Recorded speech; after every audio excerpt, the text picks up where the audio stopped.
education មានន័យថាការអប់រំអញ្ចឹងការអប់រំ is the most powerful weapon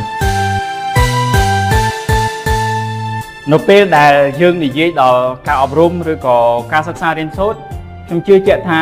គ្មាននរណាម្នាក់ដែលបដិសេធថាការអប់រំអាក្រក់ទេការអប់រំមិនល្អទេឬក៏ការអប់រំគ្មានប្រយោជន៍ទេខ្ញុំជឿថាមនុស្សគ្រប់គ្នាតែងតែឲ្យតម្លៃនៅការអប់រំគ្រាន់តែថាអ្នកខ្លះក៏មានឱកាសនៅក្នុងការទទួលបាននៅការអប់រំឬក៏ការទទួលអប់រំជាផ្លូវការហើយអ្នកខ្លះទៀតក៏មិនសូវទទួលបានឱកាសនៅក្នុងការទទួលបាននៅការអប់រំដូច្នេះសម្រាប់ខ្ញុំផ្ទាល់ការអប់រំគឺពិតជាមានសារៈសំខាន់ខ្លាំងមែនទែន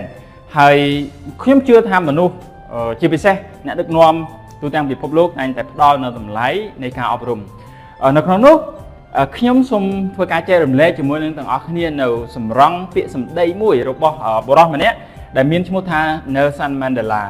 គ្នាយើងប្រហែលជាស្គាល់ហើយ Nelson Mandela គឺជាអតីតប្រធានាធិបតីប្រទេសអាហ្វ្រិកខាងត្បូងហើយគាត់បានស្លាប់ហើយតែគាត់មានពាក្យមួយដែលវាមានតម្លៃខ្លាំងមែនទែនទាក់ទងទៅនឹងការអប់រំហើយសម្រាប់ខ្ញុំបានរៀនជាពិសេសខ្ញុំរៀនភាសាអង់គ្លេសហើយបានជួបនៅសម្រង់ពាក្យសម្ដីមួយរបស់គាត់ដែលមានដូចទាំងអស់គ្នាបានឃើញនៅលើក្តារខៀននេះអញ្ចឹងពាក្យគាត់និយាយថា education is the most powerful weapon which we can use to change the world អ្នកគ្នាដែលរៀនភាសាអង់គ្លេសអាចនឹងយល់បានណា education មានន័យថាការអប់រំអញ្ចឹងការអប់រំ is the most powerful weapon ពាក្យថា weapon ណាមានន័យថាអា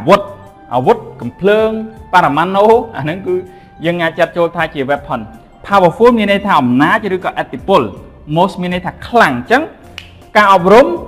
គឺជាអាវុធដ៏មានឥទ្ធិពលបំផុតណា the most powerful weapon which we can use to change the world មានន័យថាដែលយើង which កន្លែងនេះយើងប្រើថាដែលណា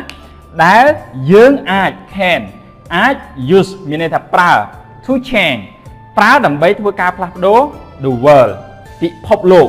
បងប្អូនអាចគិតហើយនឹងពិចារណាមើលថាហេតុអីបានជាការអប់រំវាមានអំណាចឬក៏មានឥទ្ធិពលខ្លាំងម្ល៉េះសម្រាប់ខ្ញុំផ្ទាល់ខ្ញុំយល់ស្របទាំងស្រុងជាមួយនឹងទស្សនៈដែល Nelson Mandela គាត់បានលើកឡើងថាការអប់រំគឺពិតជាមានអំណាចនៅក្នុងការផ្លាស់ប្ដូរពិភពលោកអីសាអីពិភពលោកទាំងមិនមែនចេះតែប្រែប្រួលទេគឺប្រែប្រួលដោយសារមនុស្សអញ្ចឹងការអប់រំហ្នឹងគឺវាមានតម្លៃការអប់រំនៅពេលដែលយើងទទួលបានការអប់រំល្អ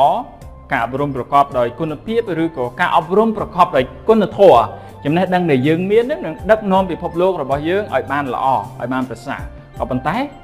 បើសិនជាយើងទទួលបាននូវការអប់រំដែលមិនប្រកបដោយគុណធម៌វាអាចនឹងនាំពិភពលោកយើងទៅធ្លាក់នៅក្នុងគ្រោះមហន្តរាយដូចគ្នាដែរចឹងហើយទាំងអស់គ្នាដែលចង់ធ្វើការផ្លាស់ប្ដូរពិភពលោកឬក៏ដោយហោចទៅយើងចង់ធ្វើការផ្លាស់ប្ដូរប្រទេសយើងឲ្យក្លាយទៅជាប្រទេសដែលអភិវឌ្ឍកាន់តែខ្លាំងឡើងឬក៏យើងចង់ធ្វើការផ្លាស់ប្ដូរខ្លួនយើងគ្រួសារយើងឲ្យកាន់តែល្អប្រសើរនេះការអប់រំគឺជាអាវុធដ៏មានឥទ្ធិពលដែលយើងអាចប្រើប្រាស់បានអរគុណ